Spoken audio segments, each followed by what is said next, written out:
Hello folks, New York, AD 2010 apparently. Nuclear explosions of unknown origin have hit New York City. The city was thrown into chaos, as it would be. And the massive metropolis was all but destroyed.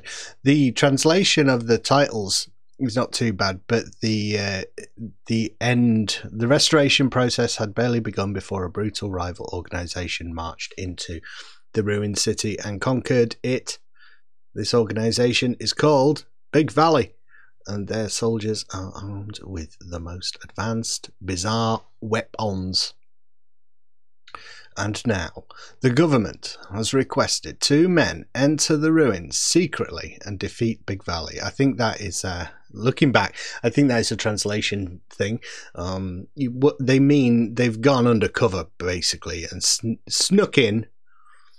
They're not trying to keep it from the rest of the country, the fact that they're trying to clean up New York. Yeah, but like I was saying, the titles seem translated okay, but the end screen and the stuff that happens at the end of the game is quite comical in terms of its mad translation. I do have a fondness for poorly translated Japanese games. Yeah, so as I was saying in my review, Crude Busters is one that I'm not sure why it's so ready. It's so readily there in my memory, because I don't think it was a massive game at all, and I was wondering, like, maybe it's just fluke. It just so happens that the area where you were playing arcades, the people who run the arcades, you know, they have to presumably choose the games, pick which ones they want, and it seemed like they picked this one. But actually, I can only remember it being in one arcade, so maybe it wasn't that. Maybe it was just like me and my brother, for some reason, really liked Crude Dudes. Yeah, it's fun. The some of the stuff that, like, in these playthroughs that I don't talk about in the review, it gives you time to have a chat about. Like, one of the guys' name is Ruth for some reason. Why he's got a lady's name, I don't know. Ruthless, perhaps it's shortening of Ruthless. You know, and also I haven't figured out a way to make sure that I punch when I want to punch and kick when I want to kick. You can duck down and kick, but if you just stand and hit attack, then you do a mixture of punches and kicks, and it seems to be actually pretty important. Like, I want to do a punch at this stage, but the character it's randomly, the combo is random, so it would be nice to be able to do that, actually. I mean, you can get around it by ducking and doing the sweep and stuff, but when there's some jumping enemies coming out, you can punch up, but I didn't do that very much. Need to get those reflexes up a little bit, but so yeah, chuck the guys.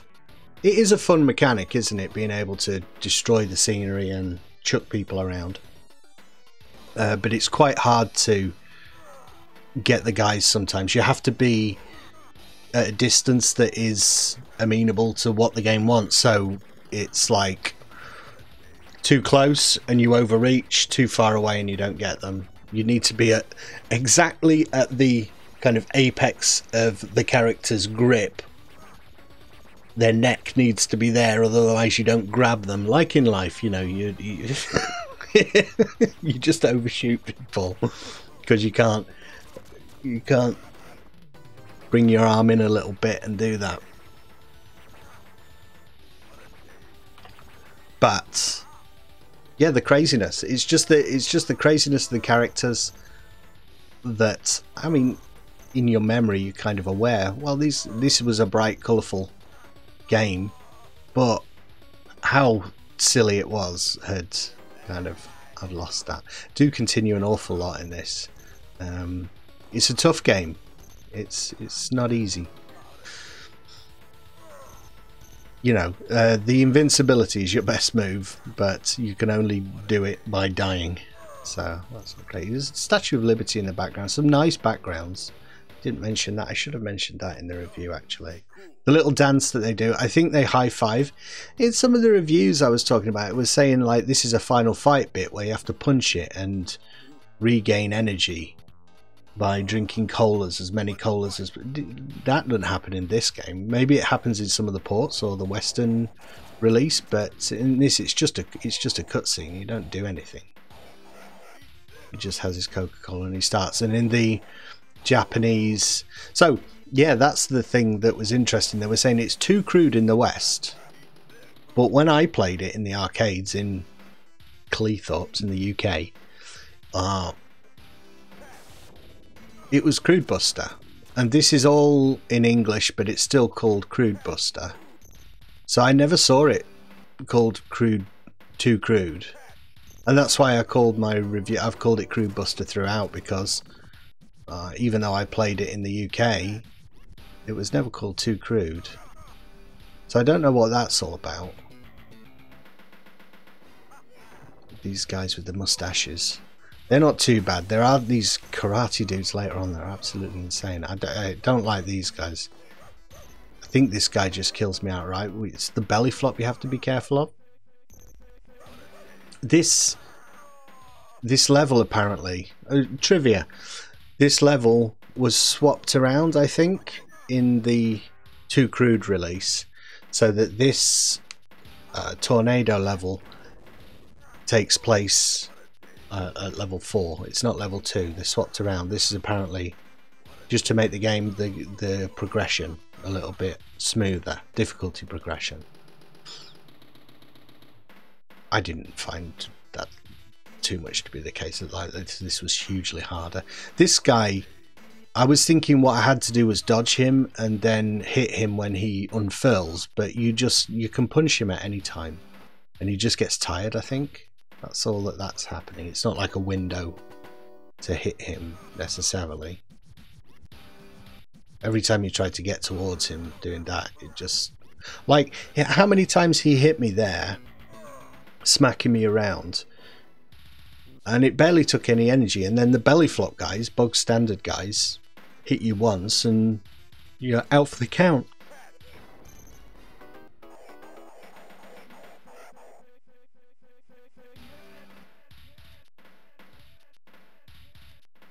But yeah, wouldn't you know it, when you're trying to infiltrate an insane gang in the middle of a nuclear city. There's also a bunch of tornadoes. I don't know how that's just bad timing, is it? I don't think radiation creates tornadoes, so it's just a fluke.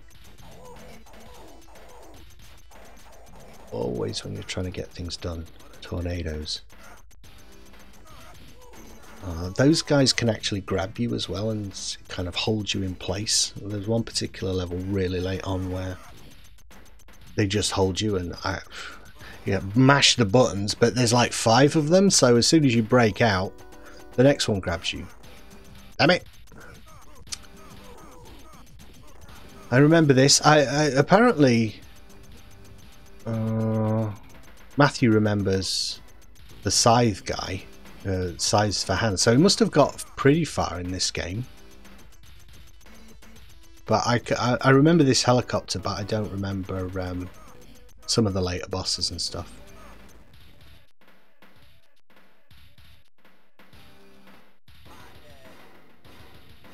This is the dude. So we probably got to here. I can't imagine we got much further than this. We won't have enough money. We're definitely going to be dying an awful lot here.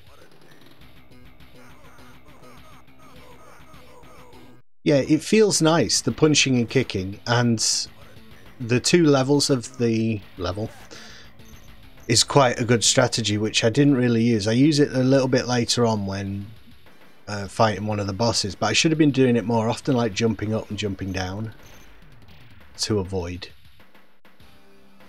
Some characters it works with, some it doesn't. Some you just jump up and they kind of, you know. This guy's pretty tough. I don't know how you really get in range reliably. I did do the jump up and down to try and circumvent these scythes and stuff, but on a previous run through that I did, you kind of get a hit in there, but he still gets a little bit of chip damage on you, so who knows? There's probably a way to do it. Most of the long plays that I watch of people doing it who know the game really well, there's a way to do everything in these games and just not get hit. But unless you're aware of those little tricks and stuff, it's rock hard.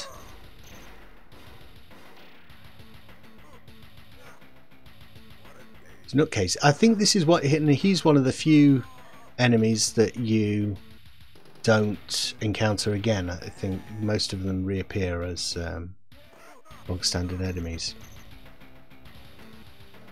If there's two of you, apparently you high five at the end rather than doing the silly dance.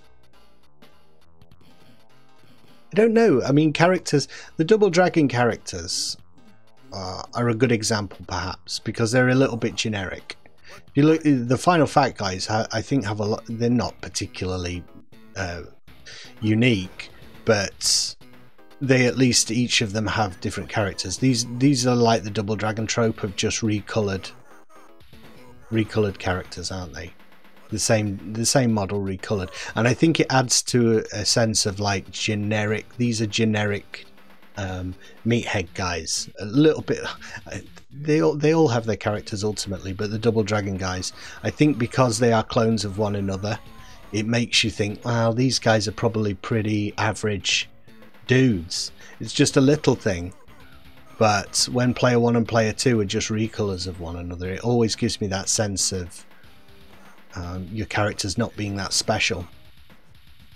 Crude Buster suffers from that. Double Dragon suffers from that. I'm sure there are other examples. You know, in Final Fight, it's like Guy, Cody, Hagar. They're all different from one another.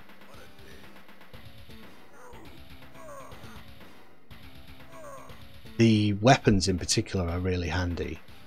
A lot of games, well, not a lot of games. Again, Final Fight recently, I did feel like only against certain enemies does it make an appreciable difference to grab the pipe or the sword and stuff. But here, if you've got one of the pipes or the whip, that it's really, really good. The only thing is you can't grab anyone and you can't jump to the higher platform, so it does limit you a little bit.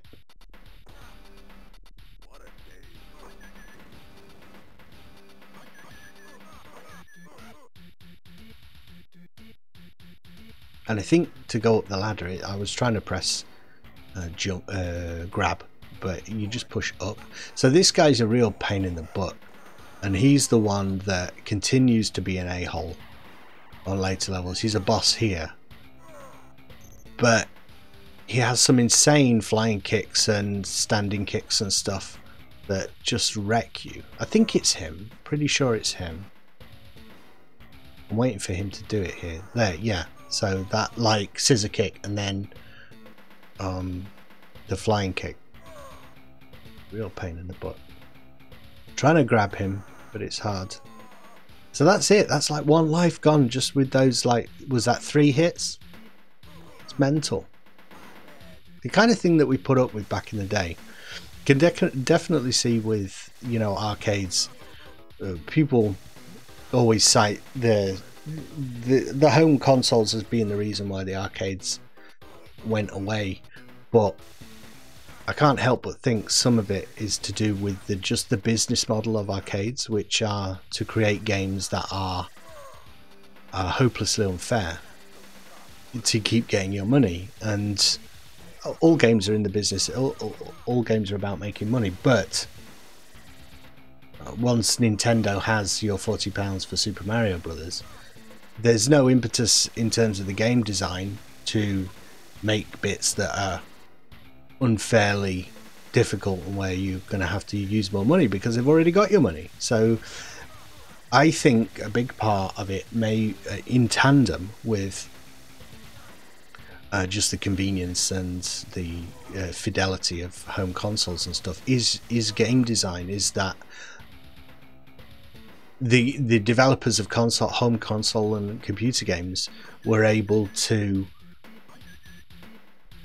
not worry about that aspect of the game design. They can just make it a lot fairer.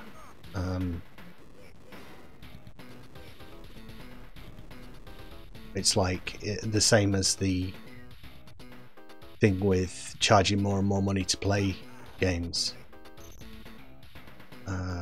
You know, it goes, it's 10 pence, then it's 20 pence, then it's 50 pence, then it's £1 to play the games, and all that stuff has an effect.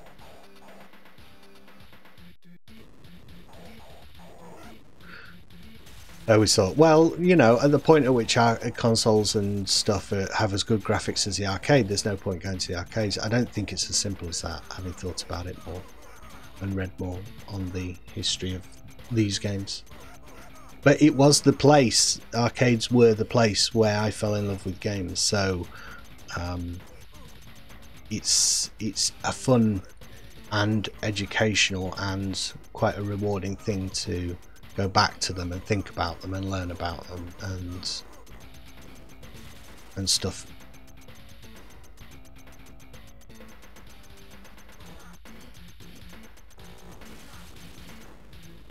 Got my Coca-Cola today. Already had one coffee. Decaffeinated though, it's no good. Don't want to be hyped up on caffeine all the time. Get away from those bombs, you fool. There we go. Interesting with jumping along the background. Sometimes you can't, like you saw earlier with that different kind, not him, the other character, that I didn't seem to be able to knock him off the back. Maybe what I had to do was click grab at that stage and grab him. This is one of my favourite bosses. He's not the toughest, but he is at least beatable in a way that makes sense. You just have to time your hits for when he's charging at you. I don't know if I even figure that out during this fight. I think I may figure it out later. Don't have to do the flying kick. You can just stand there and do it, and just punch him out of his charge. It's very frustrating watching you back in when you know that you're going to figure something out in a moment, but you haven't yet, and you're wasting energy and lives. Grab him. Grab him. Yay! Oh, now he goes insane. No, I don't think I figure it out during the fight. I must figure it out later. Look, the background. Doesn't it look nice? A windy park. Are we in Central Park here, maybe? Here we are, all done. What do you think of the music? I think it's really good. I think it's worth noting. Some games it just blends into the background, doesn't it? But on this one, I really feel like there's some good rock and ballads. Antique shop. That's Screwed, that antique shop. My favourite boss coming up, the Santa boss. Not got used to the I don't think I do it at all, but you can carry the stuff around and also kick at the same time, so don't necessarily need to throw it as soon as you pick it up. Well, you are a little bit vulnerable, which is realistic, isn't it, when you're carrying a car over your head? It would be a little bit vulnerable. Hit him before he flamethrowers you, you fool.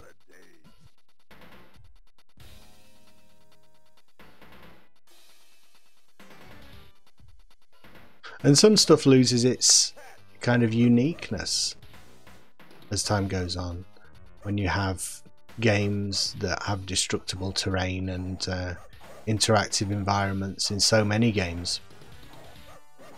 Maybe I'm not realizing the reason that this game stuck in my head so much, and I apparently played it with my brother so much, that that was really more of a novelty than I think now.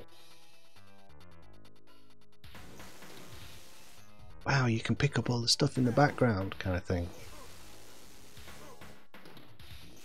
Like a slow, and there's some interesting level quirks of the levels. There's not many levels where I can't think of many other places in the game. It just happens here where the level is kind of sloping in the background. They don't do that again. This guy's a kind of nondescript enemy to me. He's like, yeah, got a extendable bionic arm, have you? Yeah, it's just a little bit unbalanced. Some enemies, some boss enemies are really, really hard, then others just it's really simple. Roll towards him and kick him. And he doesn't fight back. He doesn't have any of those cheesy moves that stun lock you. Well, you know, not many.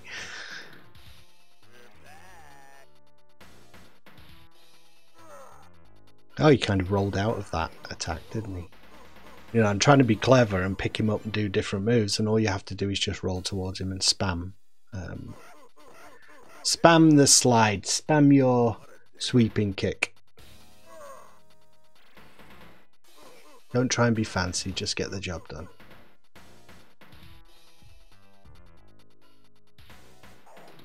I thought Santa Claus appeared a lot earlier than this.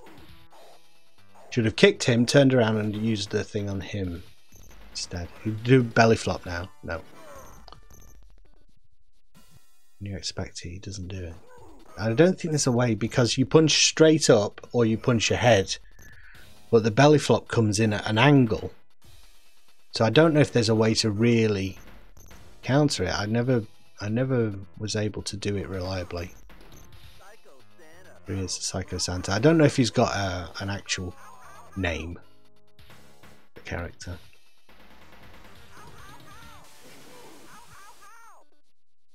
One and done. Another piece of trivia, I think it was in, is it Two Crude, or it might not be, it might be Two Crude Dudes, which is the Mega Drive release, where they turned, not only did they get rid of the syringes, they turned Santa, his suit is blue for some reason. So they didn't, not only did they not want the syringe, the drug reference, they did not want this to be insulting to Santa Claus, and who can blame them, because we're not going to get our presents if he takes umbrage and doesn't like us anymore, if we're not good boys and girls, and we don't, and disparaging his good reputation. That's the worst thing. Grab that. Yeah, and a little bit of research I did. There are cans, there are Coca-Cola cans for you to regen your health. No, there aren't. There's like one all the way through. I never saw them. And suddenly they have a tank, a little mini tank, like the little rover in XCOM. Not a big tank, just a little dinky, cute tank. A little dwarf Hitler in there. It's weird. So a tank can roll over you all day and shoot you in the face and barely take any energy, but one belly flop from a wrestler and you're dead. So I think I'm pretty, I'm pretty sure I can make a definitive critical statement about the game, which is that the enemies are unbalanced.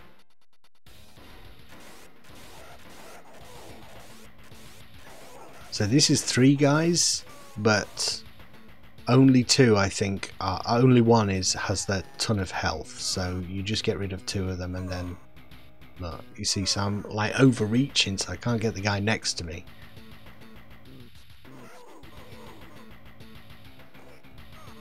The other one's gone. No, it's just one left. That flying kick is nuts. You've got a sign there you could use. So this was the level where I felt like, oh, this is good. You can really get around this boss just by jumping up and down. You can avoid almost all his hits. I always say that when I die, but you know what I mean. It doesn't mean I don't die. It just means I have found a way to kind of get. And there's a boulder there you could use. Why aren't you using those things, eh? There you go. Ugh. He's a very cool lion, muscle-bound lion dude.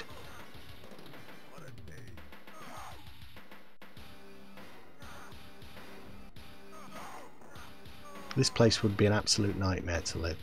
So I just don't know. It never really explains what the mad scientist is about. Whether, I mean, I'm assuming because he's the end boss and his experiments account for the weird mutants, that he is behind Big Valley. But I mean, he could be another henchman, couldn't he? There might be a kingpin he's just working for him, and maybe in the sequel you would have figured out more. There is a sequel, isn't there? Is there? I'm not sure. Maybe it explains it. If there is one, I'm gonna figure it out. So this is what we're up to, level 5.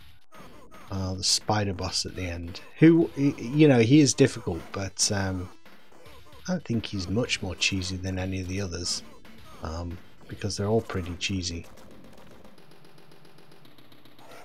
He does have some insane combos, and that move, the way he comes down from the ceiling and eats you. I'm glad I didn't dodge that, actually, so I can actually see it happen in the game. You have different priorities when you're recording videos to when you're playing them. The impetus is not necessarily to beat the game, it's to show the different aspects of the game. It's like, yeah, kill me, that's fine. It shows off a special move.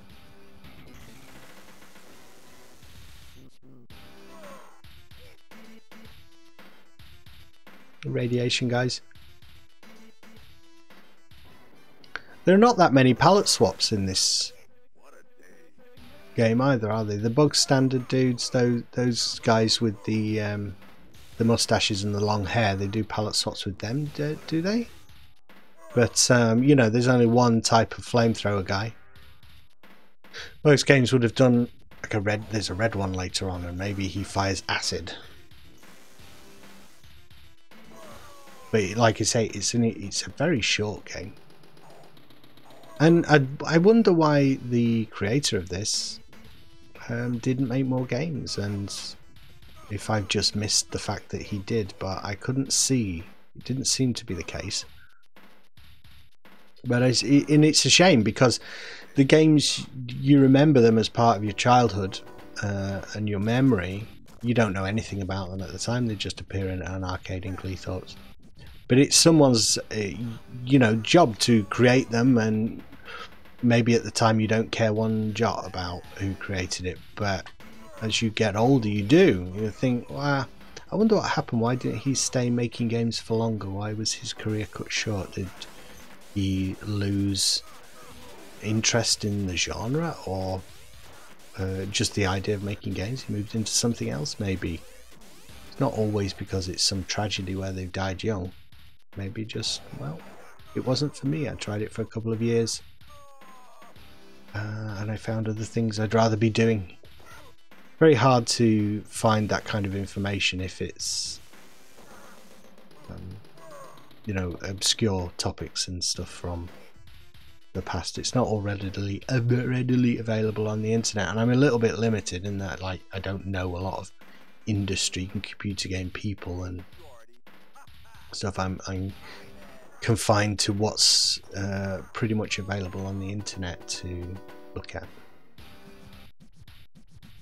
But it's better than nothing. You wouldn't have had any information about these back in the 80s, even if you know, how would you discover it?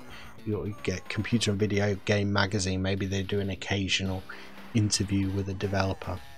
There was one CMVG did with the guy from Bubble Bobble. It was quite interesting reading that back, though, how video games media and journalism has matured over the years, because you could definitely see in that interview with the guy who created Wubble Bobble, Rainbow Islands, all that, it was so geared to the fact that 13-year-olds are going to be reading this article in this magazine. It was all the way the interviewer, the way the questions were phrased was so childish. It's like, do you reckon games are going to be the next movies, or is it a case that games are not going to be the next big thing? It's like, Jesus. But I think we still, there's a little bit of preciousness to do with taking games too seriously, but at least we take them a bit more seriously than that. It's like, well, those guys who were doing interviews and stuff in Mega Drive magazine and Mega Power, or is it Mega Power, and CMVG and stuff, they're pioneers. Like I remember them being a little bit like rock stars. Julian Rignall, I remember the name. If anything he liked, I really respected his opinion as a 12-year-old. He really knows what he's talking about games. And thank God we're not stuck with the kind of games coverage that mainstream media used to do back in the day. It was always crap. Games Master was probably one of the ones that was the most bearable, but it still was garbage. Because it's all made by television companies who are primarily making a TV show, so you have to fit the genre into what is acceptable on TV. With stuff like YouTube and the rise of game coverage on YouTube and game criticism and playthroughs and stuff, it can the actual topic dictates the form. You know, the games dictate what is covered. You know, you can go as niche as you want. You've not got to worry about losing part of the audience. If that audience is not interested, well, they can go away. But I'm going to totally niche down on the things that are important, and it's always done well. Not so much now, but you know, primarily it's enthusiasts, and it feels just a lot more genuine than the stuff that you had to watch as a kid for games coverage. Dominic Diamond with Games Master, he did okay, you know, he did alright, but he's obviously just a guy who wanted to be a comedian or a presenter. He's not actually a gamer.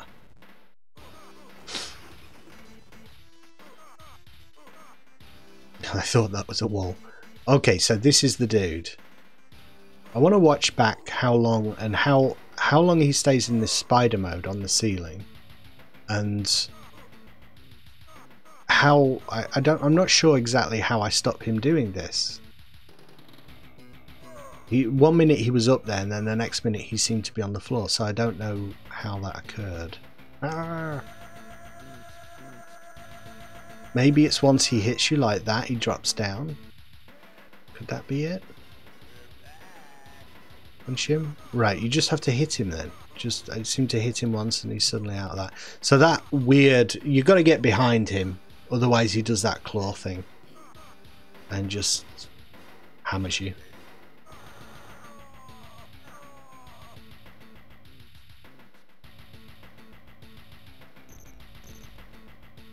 It looks like he's got a weird big backpack on, but I like the design. He's real like supervillain material.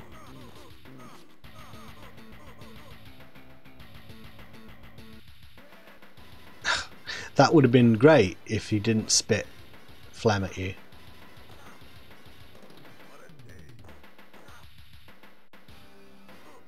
Come on, surely that was a hit there. Alright, good opportunity. Whack him, whack him, whack him. Ah, just clipping it slightly the wrong position. Jeez.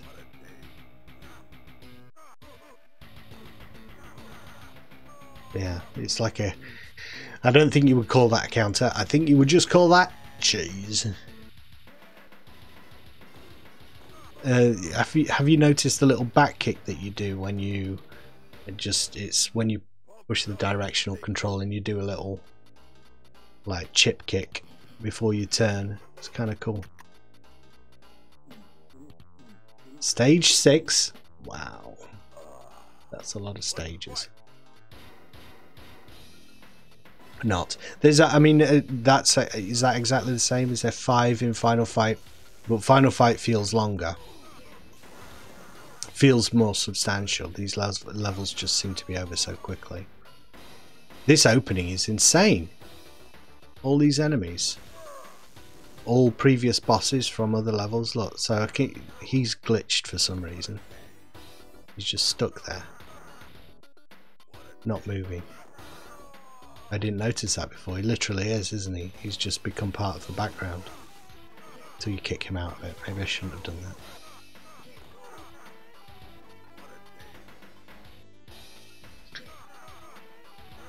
We're nearing the end. I think the cheesiest, I'll call it out when it appears, the cheesiest bit there, that is what I should have shown in the review. The flying kick, 2 hits, bang bang, and your full health is gone. But I couldn't find it when I was editing. Try as I might. Must have missed it. All I could find was that scissor kick that he does.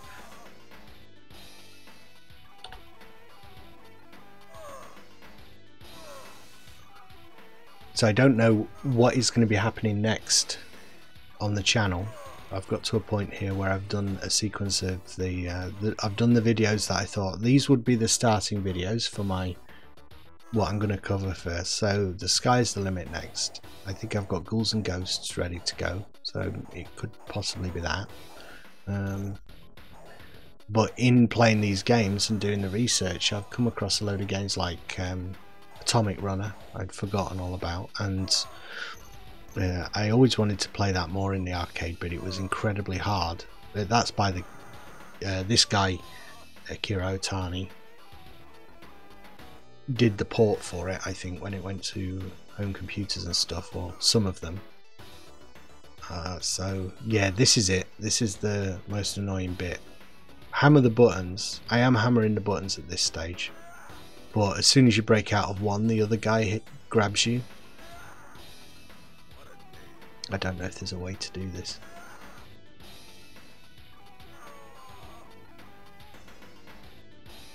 What was I saying? Yeah, Ghouls and Ghosts is one. Atomic Runner. I really want to, now that I've played Smash TV, I want to play some Robotron 2087, which is the precursor to Smash TV. A game I don't think I ever played in the arcade, but I don't think this channel is just going to be about games I played, because eventually you'll run out of the games you played, but I want to play the games I never got around to playing, or just saw and didn't have any money at the time. Mum, give me another tenner. No, I'm going home.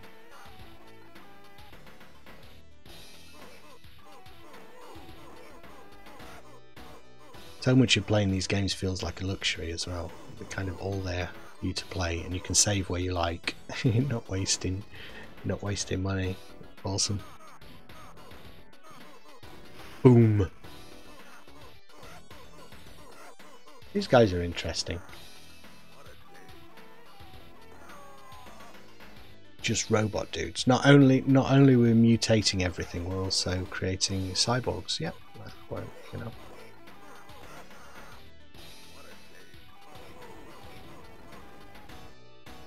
I think sometimes you don't kill them, but you knock them far enough off the screen that they don't come back. So just flying kicks here. Just do flying kicks. That's all you need to do. Think for this snake guy.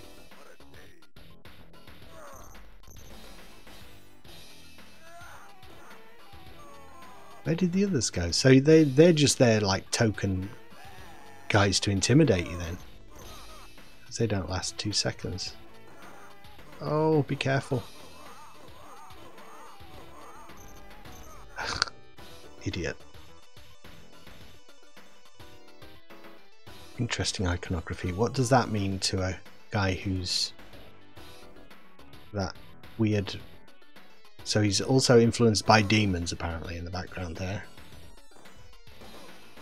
I don't think there's anything this game isn't influenced by. Yeah, this is the bit where I figure it out with this dude. Just flying kick him.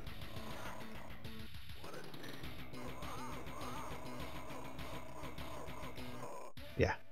No, don't fly kick this guy, just punch. So, like, it would be good if just you reliably did the punch, but sometimes you do the little shin kick as well.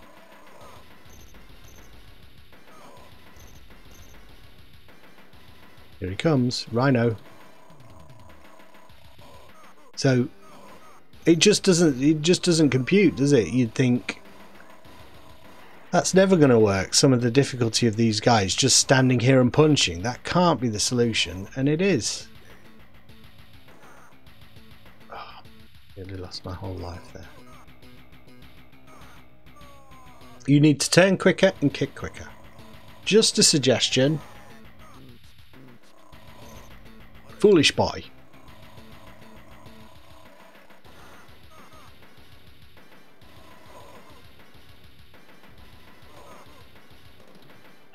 I would love to be able to play some of these games in 2-player, but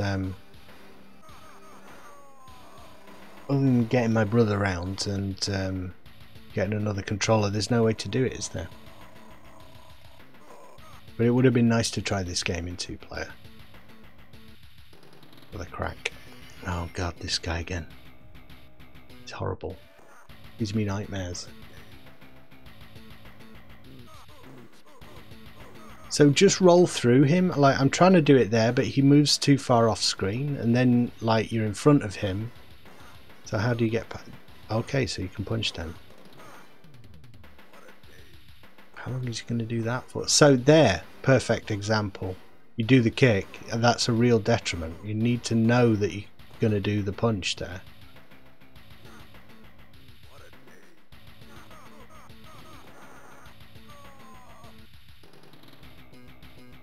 Your big sack on your back. Back kick.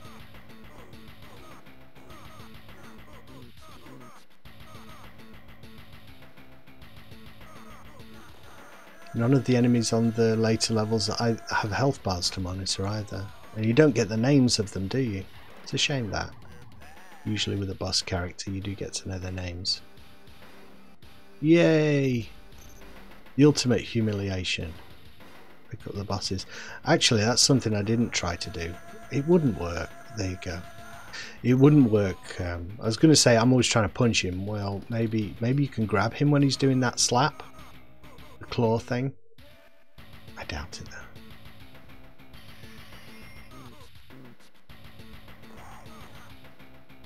And obviously I can't do... This guy's a bit harder now because you don't have the second level to jump up to and avoid him. I think at this stage of the game, with like these boss enemies one after another that are just destroying you, you get to the point where it's like, okay, fine, just continue. Just keep spamming buttons. Strategy's kind of gone out the window for me at this stage. Just whack him.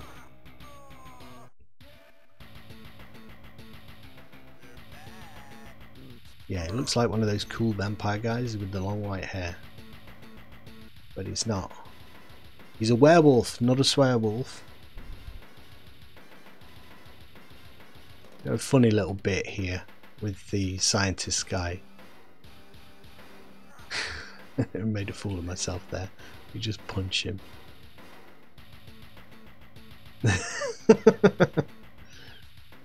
Good. I mean, I was saying how silly the game is. Another way of interpreting it is just that it has a really wacky, crazy sense of humour. I think I would still ultimately stick to my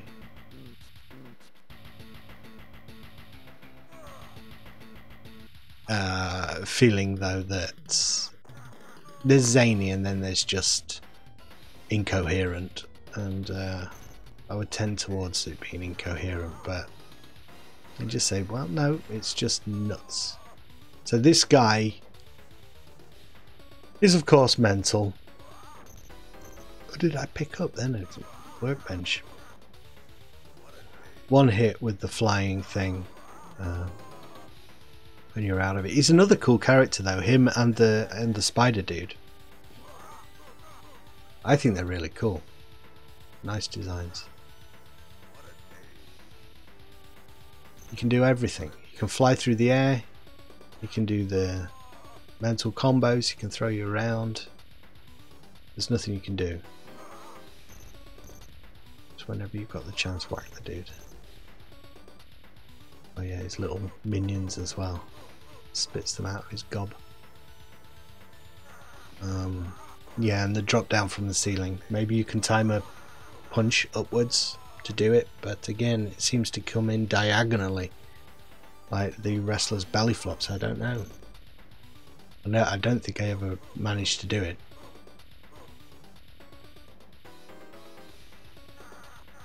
Trying to roll out the way there.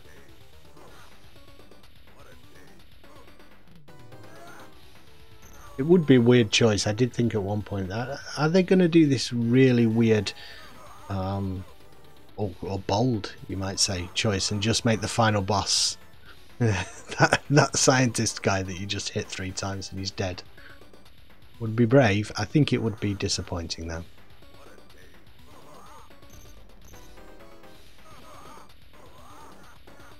There you go. I managed to get out of it there. Maybe the key is just to be at the extremity of his hits, so you can kind of back off a little bit and get out of the full combo. That could be it. And maybe I'm standing too close to him and there is a way to do it. So punch up this time, maybe? No.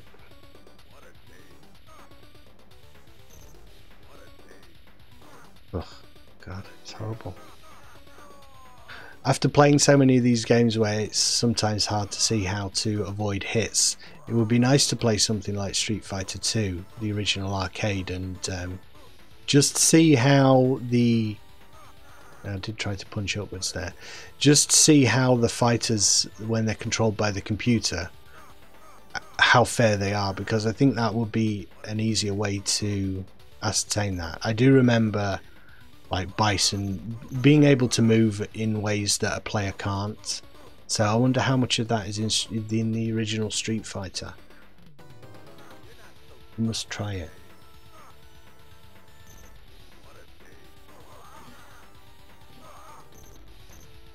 But balance is so much more important in a fighting game. We are nearly there. Just and I think what happens is we're nearly there, and then I just get slaughtered. I can't get any hits in on him at all.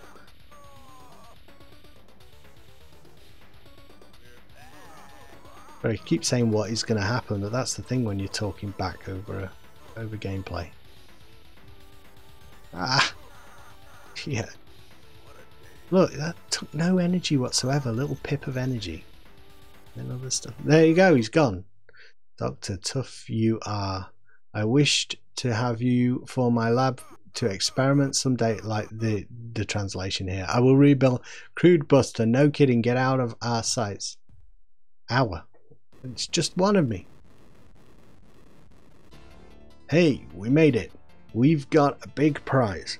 Yeah, it was a bit hard though. Get out of here and have a drink, pal. Okay.